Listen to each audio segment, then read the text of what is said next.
Hi there once again, it's Ricky from Moshville Times. I'm taking a wee nostalgic trip way back to the early 90s with my good friend Simon Pringle of the Scottish band Inextremis. So how you been, Simon? It's great to see you. So how have you been coping? Good to see you, Ricky, yeah. Yeah. Take it back to the 90s, huh? I know, man. That's like 30 years ago. I can't believe it, man. I know. So how have you been coping in lockdown? Have you still been working on things? Yeah, I mean, I suppose the work I do is, kind of considered as essential, working with addictions. So yeah, I've been working right through.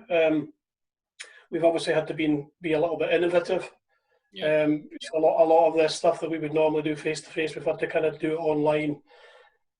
Zoom features quite a lot, Facebook Lives and all that sort of stuff, and also via telephone, web chat, and we're also doing for needle exchange services. We'll be doing like home deliveries. So we've really had to kind of be quite innovative. So yeah, I've been in pretty much 3 days working from home, a couple. So in some ways I feel quite lucky because I know that there's quite a lot of folk out there who've just not been able to, if they're furloughed or less wages or, So although I've been working reasonably hard and it's been quite difficult in that sense, I'm pretty lucky really to have some normality, Yeah. So do you think it's going to change forever then? Do you think you'll be maybe splitting your week, like half at home, half in the office? I think, I think as an agency, we've probably been doing things now that, I think we could continue doing. So we'll probably try and work out what actually has worked really well. And then there's obviously some things that we're only doing because we're forced. Yeah. So I think it'll be a bit of a mixture. I think probably this will be with us for some time in terms of having to wear PPE and even going to the shops. You've seen, you having to wear it on public transport and all the rest of it. So I think that's probably with us for quite some time, and obviously kind of restricted on where we can go in terms of travel as well. And you know me, I do like a wee trip abroad, broaden the horizons and stuff. So yeah, I've had to curtail that a little bit. Although I've got away, I've already been away once. I'm planning to go another couple of trips hopefully by the end of the year. But you got to be quite careful because obviously if you choose the wrong country, suddenly you could find yourself having to do quarantine when you come back. So I wouldn't want to be doing that. So yeah. Yeah. Thanks very much, Simon. So obviously we're talking about going back in time there. So your band Inextremis was formed in 1989 and you self-released your first demo, Flight of the Soul Hungry, in 1992. So how come it took like a few years? Was it to find the Inextremis sound, or was it difficult to find band members close to your vicinity and stuff? A bit of both of those, and probably a couple other things. I think in '89, I was 18 then. I mean, Jesus. So I had quite a kind of, I suppose, a raw idea of what I wanted to do. I was quite heavily into sort of political stuff at the time, activism, and I was beginning to write sort of stuff. I suppose maybe quite idealistic at the time. And then I met sort of like-minded people, but we probably weren't. We were probably more just experimenting, having a bit of fun at that stage, and sort of jamming more than anything. And then I met a couple of guys in a band called Darkest Hour, who's a thrash band from Aberdeen. Coffee and Andy, who's a drummer, and we got on great. Did a wee bit of time at Darkest Hour alongside Inextremis.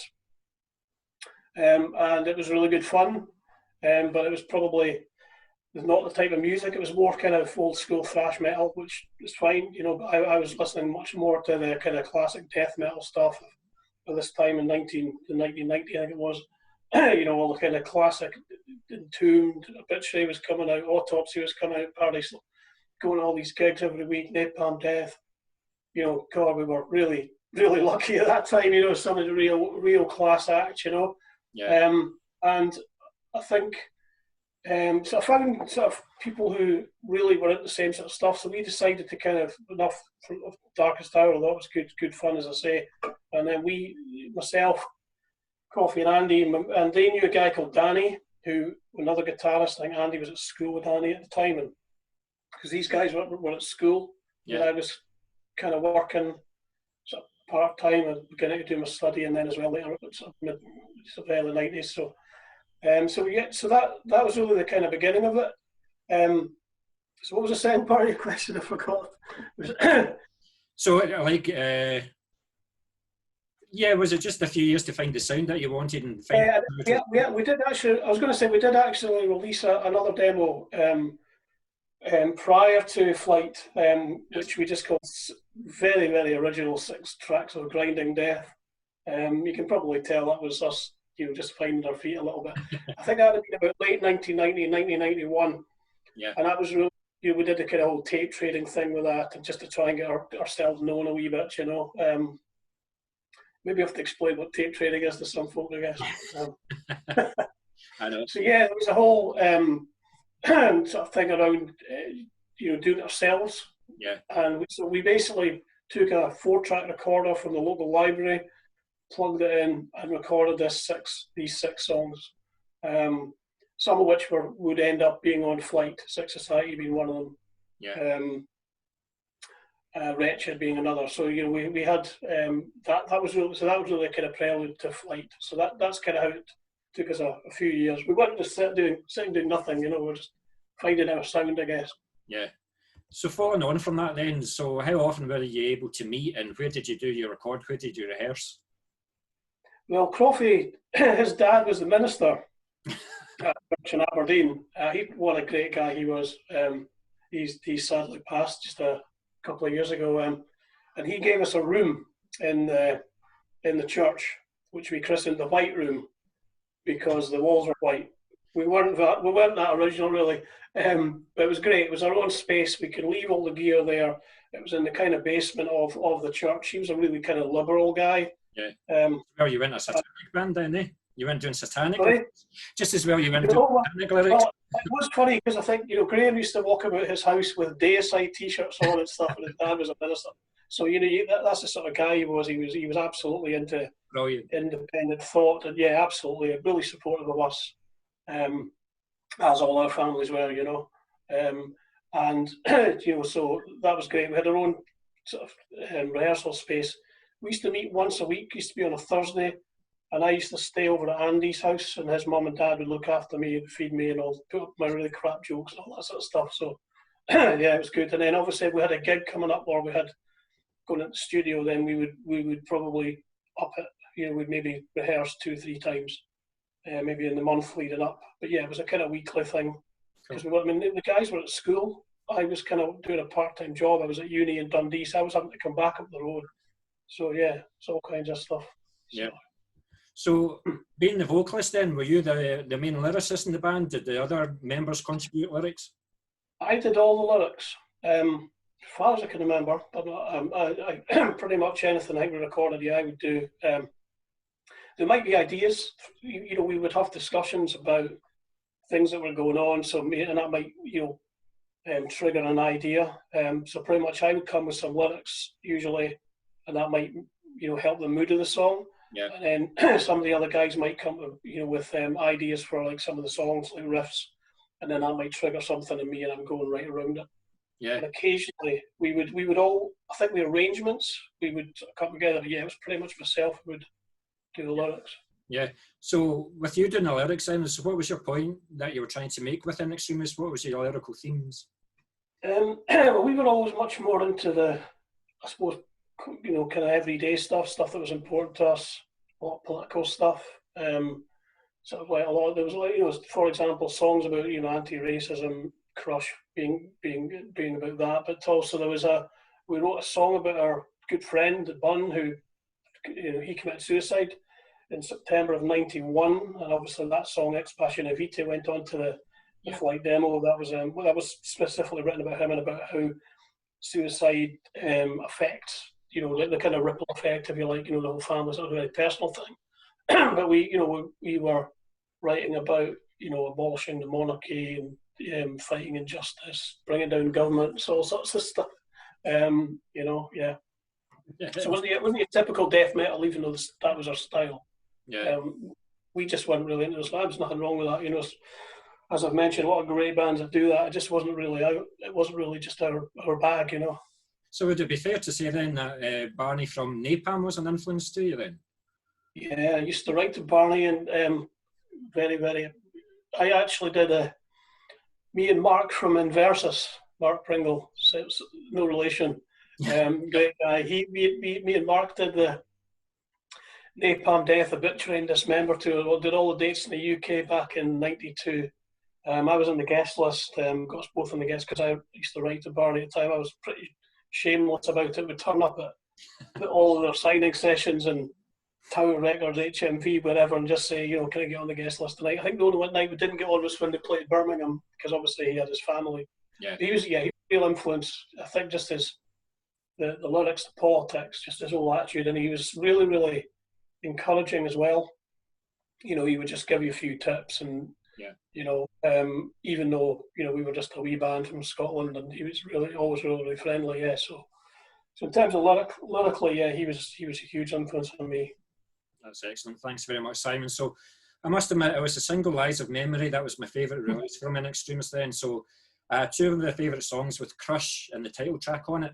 So it must have been a proud moment having the vinyl release for the songs then. The funny thing, I always wanted to have like a record, and I think it's probably because growing up, and you'll remember this, going into a record store and actually holding that vinyl, and you've got the lyric sheet and you've got the cover, and it just felt so much more. I mean, we're proud as anything to do the tape, the demo tape, but yeah, to actually have a single out, never quite made the top 40, but I've got over it. So yeah, it was a really proud moment, and I think that by then, I think we were writing. It sounds really lanky, but we were writing more mature music, taking more time over it, and we spent probably as much time doing those two songs in the studio than we did the whole Flight demo. And obviously, having been in the studio before, I mean, our producer, who was a guy called Neil Matheson, who used to play in a band called Palace, who were quite a big band in the kind of 80s, quite a big rock band, and he was so patient with us, because I would go in there and I would be like, we need to record this live, because if we can't record it live, there's no point, because we can't replicate it on stage, because it's completely the wrong way to look at it. Yeah. He threw in some great ideas there. Yeah. Learned quite a lot, but he did it in a very, very constructive way, because he was basically telling me, you don't know what you're talking about, shut up. but he was right. So we learned quite a lot, I think, from doing Flight. So when we went back to record Lies, we were much more open to use the studio. I'm not talking about dubbing over my vocals or layering guitar. I'm just talking about just sort of general stuff, So I think there's a different environment, and I think so. By the time we recorded that, I think we learned quite a lot, Yeah, I still had. Yeah. So as you'd matured over a couple of years, then had the lyrical theme in this release changed from that of the first demo then? Kind of yes and no. I don't know. I mean, other people would probably in a better position to judge in terms of, the maybe more subtle, although in saying that, Crush, one of the songs on it is about fighting Nazis on the street, which probably doesn't have that subtlety, but it's just about confronting prejudice and that whole thing about if you let it go, then eventually you might not think it affects you, but eventually it will. That famous saying, first they came for the Jews, and then and then down the line eventually they'll come for you. It was kind of based on that, and then Lies of Memory was basically just noticing how politicians have a way of just lying, but doing it in quite sometimes subtle ways. Yeah. And so I suppose now you call it fake news if you sort of think about it. So it was a bit about that. God, I wish I could go back and write about Trump. That'd be. Instead of going, why don't you reform the band? Well, I'm sure you'll have plenty of material. Massive geographical issues. I was over actually seeing Mark a couple of years ago in Australia. I think I said to you, it was great. I haven't seen him in 25 years, but he's in Australia. And Andy's in London. He's in the music business now, doing well. Danny lives probably 25, 30 miles from me, but then Graham's in America at the moment, and he's lived there for some time. So huge geographical challenges. And I kind of think as well, I personally feel when we did it at a time, we had fun. Some things are best left. It was good at the time. But if we want to do the reforming, that's great. But I don't think I just don't see it as as something that's that desirable, to be honest. You've broke a lot of hearts saying that there. You've broke a lot of hearts. I can take that split up or something, you know. So how were the songs constructed with Inextremis then? So were the main songwriters in the band, or were Inextremis a band where everybody contributed to the songs? I think one of the things I really liked is I think everybody contributed. You know, you get some bands where it's only maybe one main songwriter or you know, one person that really contributes, or maybe two, you know, in partnership. Yeah. Generally, Croffy or Danny would come with a riff. Sometimes Mark came with a bass line. It was, you know, quite unique. Or Andy would come with a drum beat. We'd play it, we'd jam it. I would probably scribble down a few ideas, and I would say, oh, maybe that riff would maybe be better going this way. So we used to just jam for hours, you know, and then suddenly you would get a feeling whether it was kind of, this is really, you know, feels good, like the sound of it, or actually you maybe change it, you know, the chronology of it or whatever. I used to test it out, like on my younger brother. I used to come back and say, you know, what do you think of this? Could get, you know, he'd be sitting there going, yes, you know, and then we kind of know we were on the right track, or, you know, sometimes just knew. But yeah, so that's kind of how sometimes it took quite a long time to get it, and other times it would flow really, really easily, you know.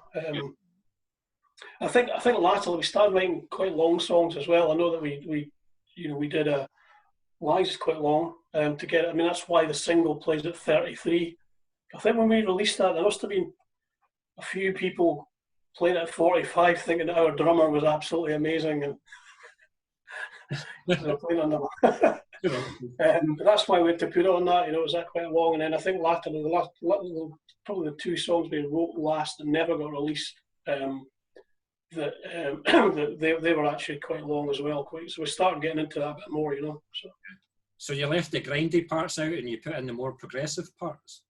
I don't know. I think there's probably, I would say there was still kind of quite grindy riffs in there. You know, like, you know, Lies of Memory, those quite long songs, quite a lot of time changes. There's also quite a lot of quite grindy riffs there. You know, we all stayed down tuned. We, you know. Yeah. I think anyway, but yeah, I think it was probably just interspersed with psychedelic bits and other bits as well, you know. I was thinking of intros, yeah. Yeah. But also, like, as far as I'm aware, Inextremis had the same lineup throughout its whole existence. So how do you think it stayed that way? Like, in particular, maybe when it was when you were constructing the songs, like taking this part out, putting this part in, were there any arguments, or was everything pretty negotiable? I mean, technically, I formed Inextremis and with people who weren't in it, and then I went and found people, you know, who were much better musicians, probably who were wanting to do it more seriously rather than just going to the local, you know, community centre and make such a racket that you get loads of complaints, because we did that.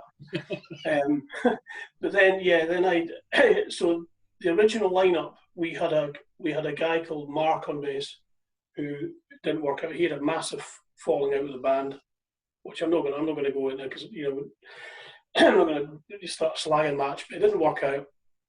He went his own way, and then obviously Mark, our Australian bassist, so another bassist called Mark, came to see us. I think it was when we played with Paradise Lost, and I used to have a notepad and say, you know, to get people's names and addresses, and he put down some address in Melbourne, and I'm like, oh shit. He was traveling around the world, and so I then wrote to him when he went back for a couple of months, and I wrote to him, and anyway, long story short, he ended up working with Danny in a fish factory in Aberdeen and got talking about music and all the rest of it.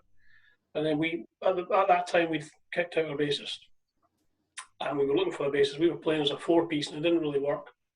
And so Mark joined, and I think that we all, you know, of course you have arguments, of course you have debates. I mean, and at the end, we were all probably listening to quite a lot of different things, but I don't think there was any major falling outs.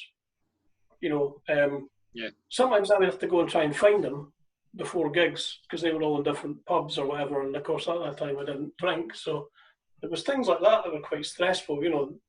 Suddenly we'd all appear on the stage looking like a cohesive unit, and actually 10 minutes before trying to get them out of the bar and onto the stage in time. But other than that, no, it was actually quite because we enjoyed doing it. Right. You know, I think we all got what we were trying to do, and I think there was a kind of pull in the same direction, if I put it like that. Just think now, if you reform the bands, the rest of the band will be finding you in the bar. I probably, well, I think in fairness, I'd be in there with them. Yeah, that's certainly true. But mate, I don't know whether I would do it prior to a gig. I don't know. I think I might have one or two after. Yeah. But it's I remember having this very discussion actually with Mency from the Angelic Upstarts. Oh yeah. So yeah, punk, I know, bit left field, and I remember, what I offered to buy him a drink, and he said no thanks. And then somebody else over, and then I just saw really good, and he said, well, why do you go to your work drunk? Fair comment. And I'm like, well, I'd be in deep shit if I went to my work drunk. But anyway, apart from that, he was just talking about the professionalism.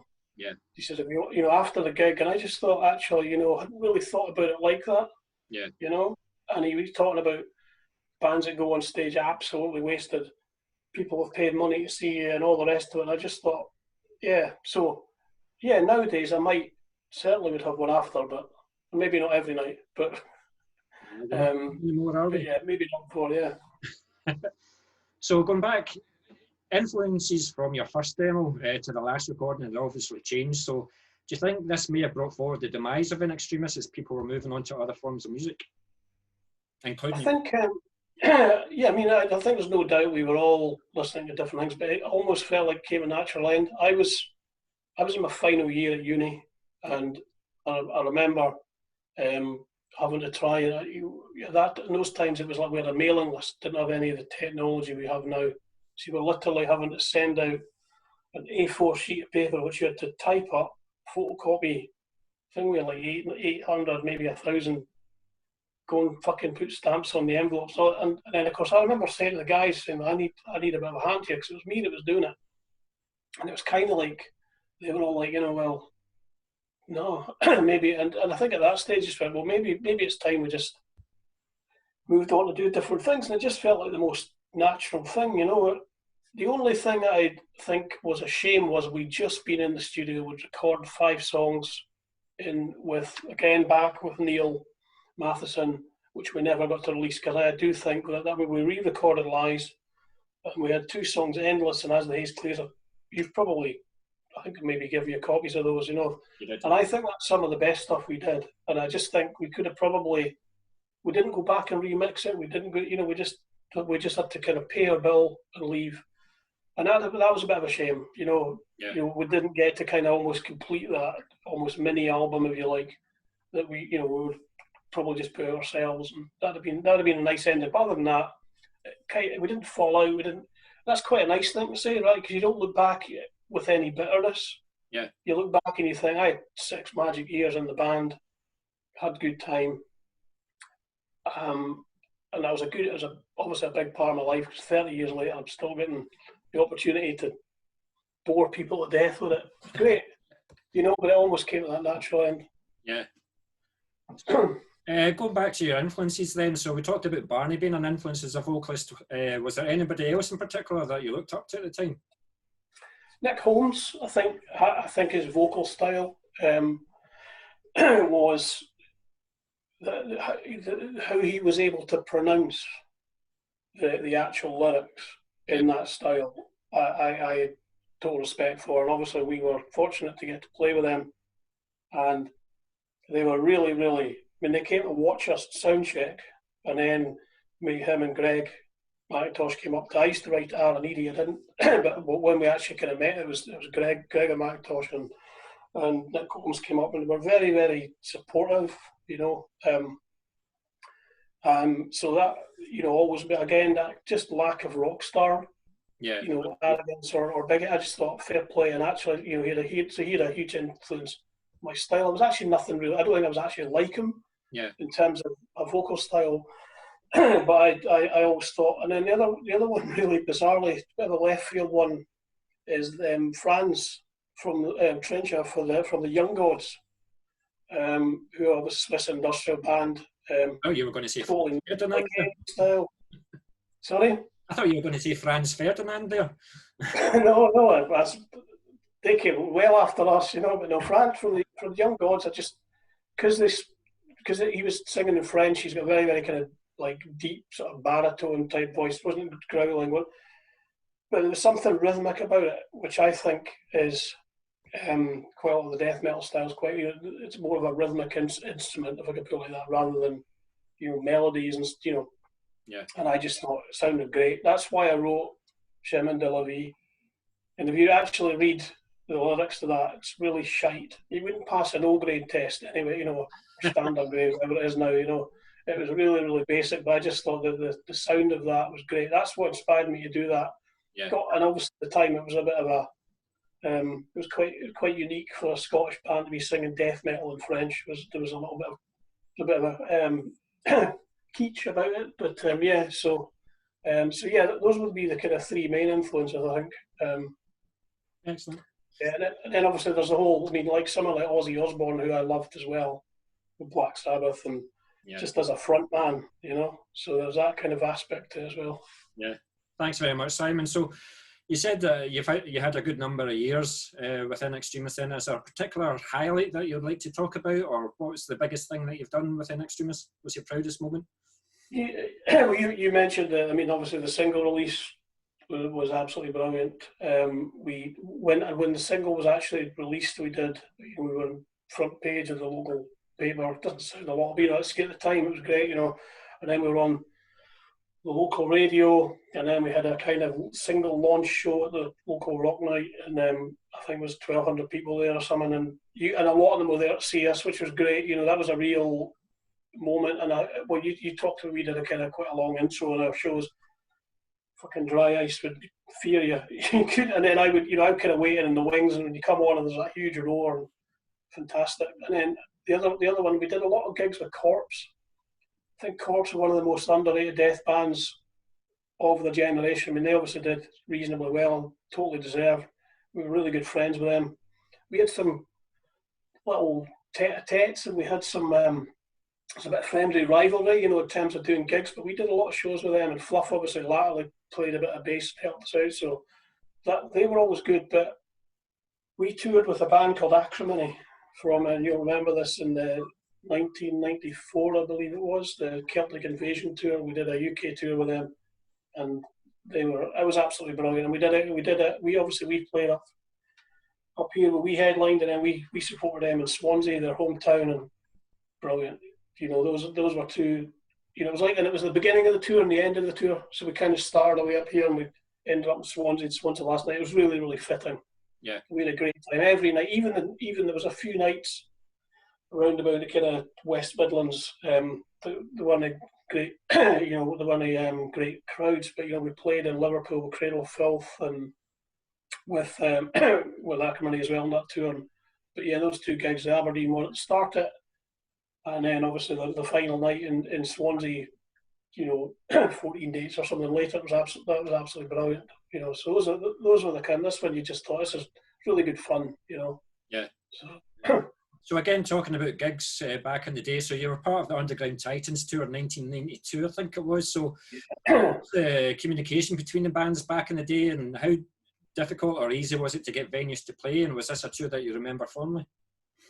It's I remember the Underground Titans started off in England with, there was Decomposed, Incarcerated, Night Lord, Gomorrah, and I was writing to all these guys, like two or three of them in the bands, and I remember getting just saying, it was all English dates, and I remember saying to Jose from Gomorrah, like, if you play Scotland, give us a shout, I can help you.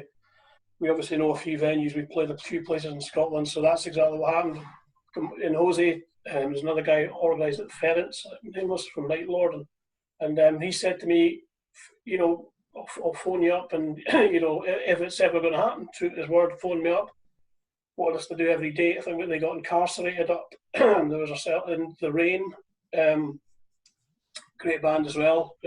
So I was writing to John at the time, I think. So there was, a few, we ended up doing, I think we ended up doing a gig in Blackpool, I remember, but there was also Greenock, Edinburgh. We ended up doing Edinburgh with Inversus.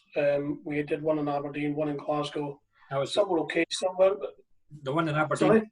The one in Aberdeen was with Fester. Yeah, so Memphis, it was Malevolence as well, I think, played that night. So, Yeah. So I got, so they were good fun. It was a really good idea, you know. yeah. It's a really good idea. Just talking about it is like bringing back memories. Incarcerated, they were a brilliant band. Rich, I wrote to him. Yeah. But I've actually got an interview with John from The Rain next Tuesday as well. So Well, you have to say hello for me then. That's I certainly will, pal. I certainly will.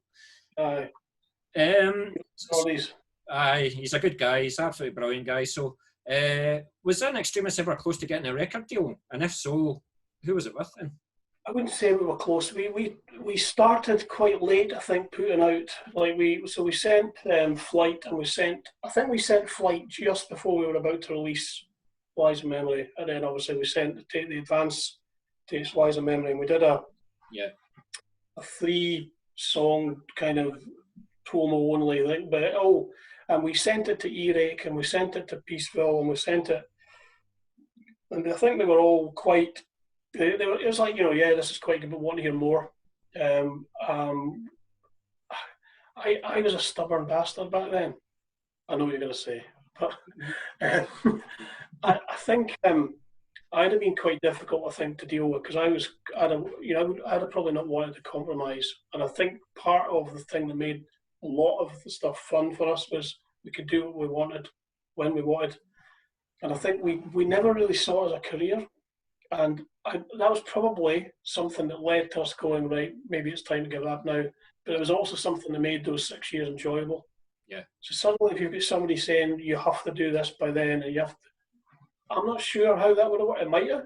I don't know. Maybe we would have been really successful. On the other hand, I don't know. So, we put it out there. We got some interest. It's never really. There was one or two bizarre things. So we had somebody wanted to offer us money to use one of our songs, and I never found out which one, on a toothpaste advert, and I don't know which brand. But yeah, that was my reaction. Show me the money. Yeah, no, that was just one of those. No, that wouldn't work. So. So you've obviously had a few releases with Inextremis. Then, do you still listen to them? Well, it's funny. A guy who used to work with, he was in a kind of band locally, a bit younger than me, and he'd heard of Inextremis and all. So I gave him some stuff to listen. I think he really liked it. Yeah. He put on all of the stuff we'd ever done on a little CD for me, and he'd done something with whatever software he's got or whatever, and then put remastered on it just for my personal amusement. But yeah, I listened to it, and it's funny because it does sound a bit more polished.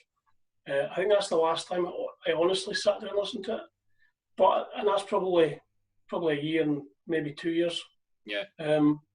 But I'm proud of it. I'm not going to lie. I'm not going to say, oh yeah. I'm really proud of what we did. I think that there was some really good, stuff that we did. So yeah, but it's not something I listen to an awful lot. But the few times that I've kind of done it, I've thought, fuck yeah, that was us. Do you know what I mean? So yeah, it's a good feeling. So back in the day then, were there a couple of bands in the underground scene that you liked and you think that they could actually make it? Well, Korpse one. I always thought they had something just very, very different. That kind of wah-wah bass sound. There was just a lot that was very, very unique. Acrimony as well. And I mean, obviously now, Stu and Mead, and they've gone on to Seguria.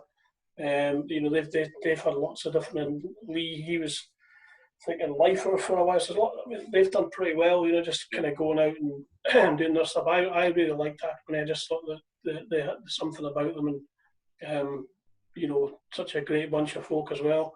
I always liked Incarcerated. I thought they were pretty something about them. I mean, Decompose are good at what they did, but I thought Incarcerated. But then, of course, they kind of changed style a wee bit, and we changed them. They became Bonewire. That's right. Right. I actually was doing tour manager for that Acrimony Bonewire tour just after Inextremis split up. I got asked to kind of go and help out in that, so that was a good laugh as well. But, so going back, you've mentioned Korpse a couple of times. Have they not got back together again? They did. a reunion show, and they played the Moorings, or Krakatoa, I think it's called now, in Aberdeen. I got back to see it. Dundee United were playing down in St Johnstone that day in Perth, so I had to rush back up the road just in time to see them. I tell you, Ricky, they were absolutely phenomenal. It was like they'd never been away. It was great. They must have pulled out as well. The place was packed. I think they played a show in Edinburgh and one in Elgin, because a guy called Donny Square, do you know Donny? No. He's put on a lot of gigs over the years, and he's a really nice guy. He used to come and see us whenever we played in Inverness or Elgin or Keith, anywhere up the kind of that Murray coast. Yeah. And I think it was Donny that just basically phoned Fluff every week. You've got to reform. You've got to reform. And I think Fluff eventually just went, "Oh, just to shut you up." So Donny's asked me as well, but that's not going to happen. But no, he's a really nice guy, and I think he ended up putting them on in Elgin. Yeah. Donny put on Master in Aberdeen. Wow. Yeah. That's huge. Paul Speckman. Yeah. Out some local Weatherspoons for his tea, and then one of the tunnels in Aberdeen, and I think he's got my utmost respect for that. And he supports Elgin City as well, so even more so. Yeah. I've just got a couple more questions for you then. So in our time back in the old days, so before the internet, magazines and fanzines were the places to find out about new bands and trends. So now publications are replaced with thousands of websites catering for all genres. Do you think that some of the passion has been lost, or do you think that the internet has been good for the music scene? I mean, I think it's undoubtedly been good. Overall, I mean, it's so much easier to find and to watch. And I mean, I know there's people have uploaded Inextremis stuff. I have no idea who has done it or what, but I'm grateful to them for it. You know, I'm not gonna lie. And but I just think it's different. And you know, you'll remember we used to be a pen pal page in a magazine called Metal Forces. Yeah. And you could and I remember reading that and actually being very, very pleased to see people actually mentioning my band and, oh yeah, likes this band, likes that. And then I remember, I think I put an advert in there saying, send like a blank tape and a self-addressed envelope, or send £1 and we'll send you a 30-minute tape of our music. And I think this was the kind of 6 tracks. And I went away for a couple of weeks and I came back and I was like, fucking 50 envelopes. I had to tape them or send them or make the tape up and send them. It was a real pain, but it was great as well because there was a lot of interest. And I used to go up and down the queues at the bars or outside gigs, and there was gigs every week, as you remember. Yeah. You just go along with a flyer, and then suddenly people were writing to you asking for your tape, but they were doing it on sometimes on the basis they'd never heard it. Now you click, you can hear it, and you go, "Oh, that's great! I'm going to buy it, or I'm going to download it, or whatever, or that's shite. I don't want to bother." Back then, you would have to take more of a punt. It was quite exciting. I used to do trading with other bands, and sometimes you get some demo from a band that you know what they like, and you put it on. It was absolutely amazing. You know, that was a great feeling. That sense of suspense and you know, yeah. It was like a kid at Christmas. You know, the surprise element. I'm not sure we got that anymore, but I think it's got to be undoubtedly good for bands. It was so much easier. Yeah. Than phoning and leaving messages and phoning back, and you know. But I take it in the day though, like your music still reached far and wide. Yeah, we had a lot of Eastern European, quite a lot from South America. I mean, you'd have a lot from Eastern Europe, where at that time, obviously, that was just after Berlin Wall falls in 1990, and then there was a few years of pretty much total chaos as a lot of these countries were finding their feet, getting independence from the Soviet Union. And so I'd get quite a lot of begging letters. I must have given out 100 tapes for free. Yeah. And because they were saying that even though it's only £2.50 plus postage, that was like a huge amount. And I would just send them it, you know. And it was funny because they used to always be written on that graph paper that you got at school in maths for some reason. I remember that as well. But so yeah, we used to send it all over the world, really. Yeah. So that was good as well, yeah. So I have to ask you then, this will be the last question. So your musical tastes have changed. You were into your autopsies and your napalms and your entombs dismembers. What are you listening to now then?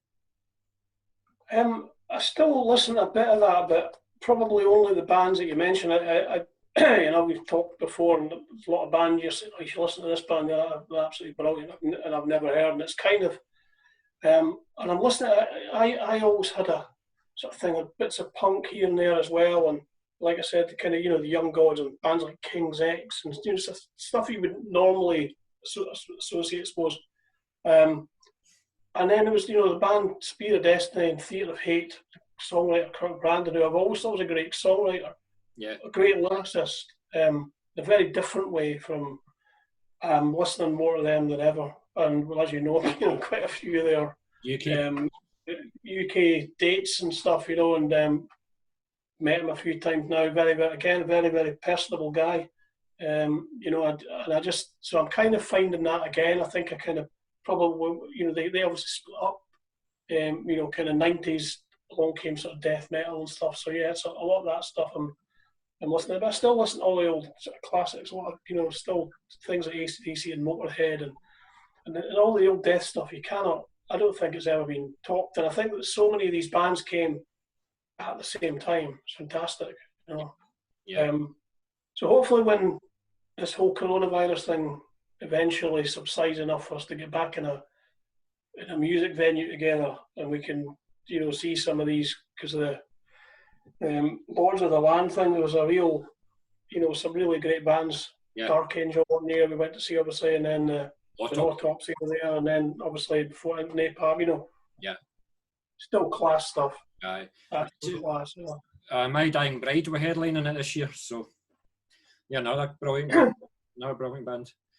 Well, listen, Simon, it's been an absolute pleasure talking to you again. Thank you for taking out Lane. So I'm actually going to get my Inextremis tapes out and play them on my tape recorder down the stairs. So it's been absolutely brilliant talking to you again, and I wish you all the best, Simon, and I hope to see you when your team plays Glasgow sometime soon. Yeah, well, we're back in the big time now, so hopefully when we're when we're all out to meet up socially again, we'll definitely get a beer no matter what. Great to see you, mate. Aye, sounds like a plan. Cheers, buddy. Thanks again. Cheers, mate.